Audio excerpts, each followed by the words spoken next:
কি বানাচ্ছ এটা? ডিমেরই আইটেম, ডিমের চপ। চপ?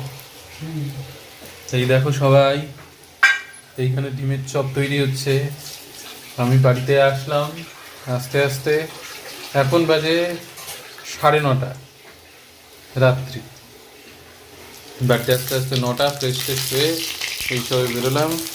এইখানে মা এখন তৈরি করছে আমার জন্য ডিমের চপ, হোমমেড ডিমের চপ এখানে তৈরি হচ্ছে। Special item. রাত 9:30 হয়েছে তো কি হয়েছে, সেটা কোনো ফ্যাক্টর না। আর তারপর আজকে হোলির দিন, আজকেও আমাদের স্কুল খোলা ছিল, তো তাই স্কুল করে এক্ষুনি একটু আগে আসলাম। এই হচ্ছে ব্যাপার। ডিমের গরম গরম চপ রেডি এই যে, আর এখানে কাসুন নেওয়া হচ্ছে, এটাও হোমমেড। মা কিছু বলো। কি বলবো? তো এই আমি এখনই ফ্রেশ হলাম, মানে একবারে স্নান করলাম, রাত 9:30 বাজে। তো এখন এটা খাওয়া হবে আর কি।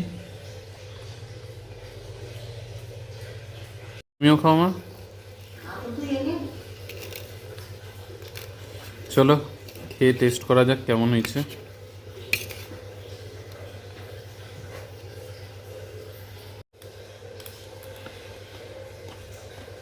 একটু পড়ে গেল। খেতে কেমন লাগছে?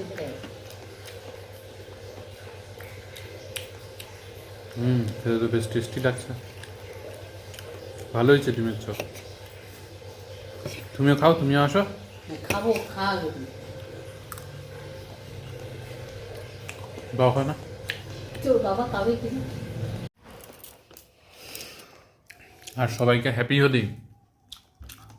মা বলে দাও হ্যাপি হোলি। আমি হোলি টোলি খেলতে পারিনি, আজকে স্কুল ছিল। এখন দেখা যাক কালকে যদি কিছু প্রোগ্রাম হয় তাহলে হবে, নাহলে এই ব্যাপার। যদিও 2 দিন ছুটি আছে আমার, কাল আর পরশু 2 দিন ছুটি। আজকে স্কুল হয়েছে, কাল পরশু 2 দিন ছুটি দিয়েছে হোলির। হলো ব্যাপার।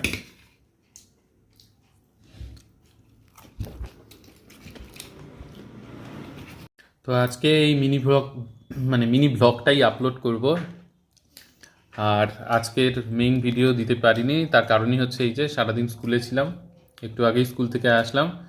তো এসেই দেখলাম যে ডিমের চপ হচ্ছে, তোমাদেরকে আপডেটও দেওয়া হয়ে যাবে যে আজকে ভিডিও এই জন্যই দেওয়া হয়নি। তো তাই এই ভিডিওটা বানালাম। ঠিক আছে, কালকে ভিডিওতে দেখা হবে তোমাদের সকলের সাথে। বাই।